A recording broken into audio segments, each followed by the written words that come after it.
அனைவருக்கும் இன்றைய பொழுதின் அன்பான வணக்கங்கள். விடிய காலம் 3 மணிக்குங்க எங்கள் பயணத்தை தொடங்கியிருக்கோம். எங்க தெரியுங்களா?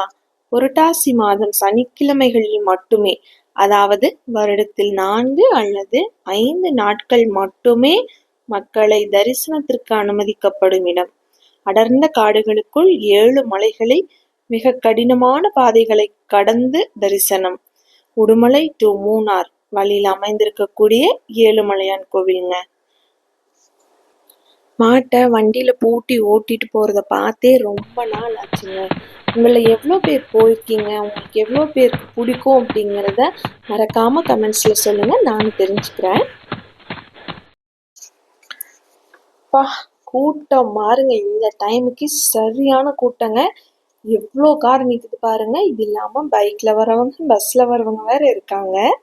ஆனால் கண்டிப்பாக ஒரு முறையாவது நீங்கள் இந்த கோயிலுக்கு விசிட் பண்ணி பாருங்கள். உங்களுக்கு செம்ம எக்ஸ்பீரியன்ஸாக இருக்கும். நீங்கள் மறக்கவே மாட்டீங்க. வருஷம் இந்த கோயிலுக்கு வருவீங்க. இங்கே பஸ் ஃபெசிலிட்டிஸ் கூட இருக்குங்க. நீங்கள் உடுமலை வந்துட்டீங்கன்னா ஏழுமலையான் கோவிலுக்கு போகிறதுக்குன்னே பஸ் தனியாக இருக்குதுங்க. உங்களுக்கு நைட்டும் அவைலபிளாக இருக்கும். இது இல்லாமல் உங்களுக்கு பார்க்கிங்லேருந்து நீங்கள் பாதை ஏறுற வரைக்கும் ஆட்டோ ஃபெசிலிட்டிஸ் அவைலபிளாக இருக்குங்க. நீங்கள் அதன் பயன்படுத்தி நீங்கள் மலைப்பாதைக்கு கூட ஜாயின் பண்ணிக்கலாம். நாங்கள் பெரும்பாலும் பார்த்தீங்கன்னா நைட் டைமே ப்ரிஃபர் பண்ணுவோங்க.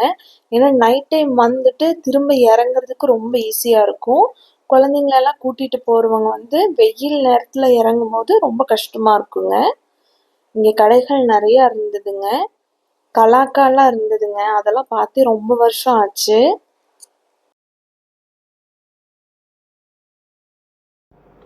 இன்னொரு முக்கியமான விஷயம் என்னன்னு பார்த்தீங்கன்னா, உங்களுக்கு கீழேயே பிளாஸ்டிக் பேக்ஸ் எல்லாம் இருந்ததுன்னா கண்டிப்பாக வாங்கி இங்கேயே கீழே போட்டுருவாங்க. உங்களை தரோவாக செக் பண்ணி தான் மேலே அனுப்புவாங்கங்க.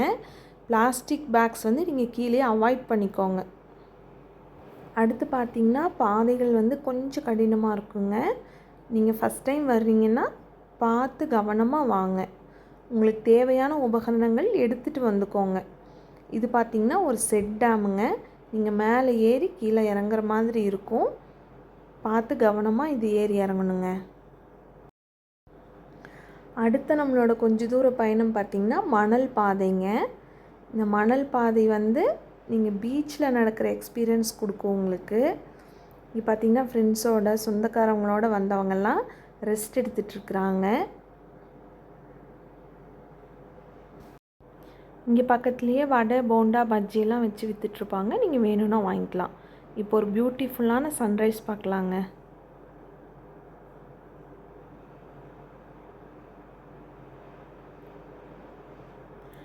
இடையில வர டிஸ்டர்பன்ஸை மன்னிச்சிருவோங்க.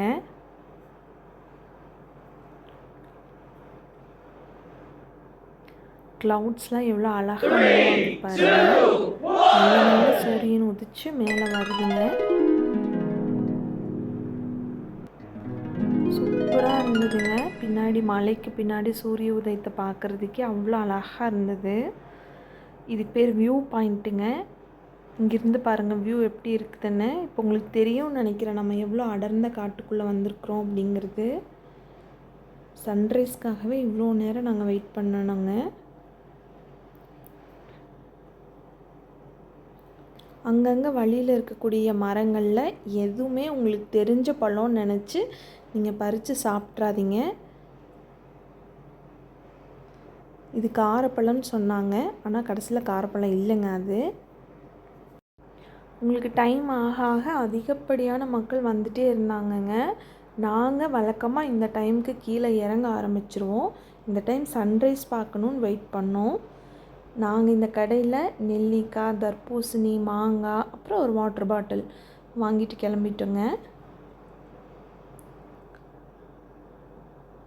மலை ஏற ஸ்டார்ட் பண்ணி இது கொஞ்சம் கடினமான பாறைகளை கிடக்கிற பாதை மாதிரி இருக்குங்க.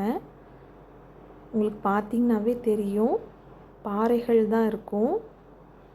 ஆனால் இது ஸ்டெப்பு மாதிரி இருக்கிறதுனால உங்களுக்கு ஏறுறது கொஞ்சம் ஈஸியாக இருக்கும். இது ஒரு நல்ல மலை ஏற்ற பாதை ஏறுற மாதிரி இருக்குங்க.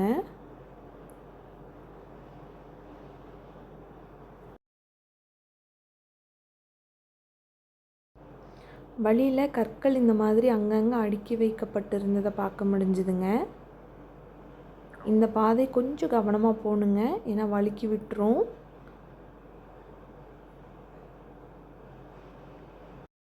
நம்ம கோயிலுக்கு பக்கம் வந்தாச்சுங்க. இது விநாயகர் கோவில். இந்த விநாயகர் கோவில் 600 வருடங்களுக்கு முன்னாடி சுயம்புவாக உருவான விநாயகர் கோவில்னு சொன்னாங்க. ரொம்ப ஆச்சரியமாக இருந்தது என்னென்னா, மாடு கன்றுக்குட்டியெல்லாம் மேலே இருந்ததுங்க. இப்போ நம்ம கோவில் வந்தாச்சு. அருள்மிகு ஸ்ரீ ஏழுமலை வெங்கடாசலபதி திருக்கோவில். இதாங்க கோவிலோட வியூ. கூட்டம் லைன் பாருங்கள் எங்கே நிற்கிதுன்னு. இந்த கோவிலில் பிரசாதம் நாமளே தாங்க ரெடி பண்ணுவோம். அவல், வாழைப்பழம், கரும்பு சர்க்கரை, தேங்காய், முந்திரி, திராட்சை, கற்கண்டு, ஏலக்காய். தேங்காய் துருவி போடணுங்க. துருவுறதுக்கு தேவையான எல்லாமே இங்கேயே வச்சுருப்பாங்க. நம்ம அதவே எடுத்து யூஸ் பண்ணிவிட்டு வாஷ் பண்ணி திரும்ப இங்கேயே வச்சிடலாம். பிரசாதம் செஞ்சு முடிச்சுட்டு சாமிக்கு நம்ம கையால் படைக்கலாங்க. மூலவருக்கு மட்டும் அவங்க எடுத்துப்பாங்க. முன்னாடி இருக்கிற சாமிக்கு நம்மளே படைச்சிக்கலாம் நம்ம கையால். அவ்வளோதாங்க. நாங்களும் பிரசாதம் செஞ்சு சாமிக்கு படைச்சிட்டு வீட்டுக்கு கிளம்புறோம். நீங்களும் கண்டிப்பாக ஒரு முறையாவது வெங்கடாசலபதியை தரிசனம் பண்ணிட்டு போங்க. அனைவரும் வருக, இறைவன் அருள் பெறுக. நாங்கள் போகிற வழியில் மலை இறங்கும் போது இந்த பூச்சியை பார்த்தோம். இது என்னன்னு தெரியல. உங்களில் யாருக்காவது தெரிஞ்சதுன்னா கண்டிப்பாக இது என்னன்னு சொல்லுங்கள், நாங்களும் தெரிஞ்சுக்கிறோம்.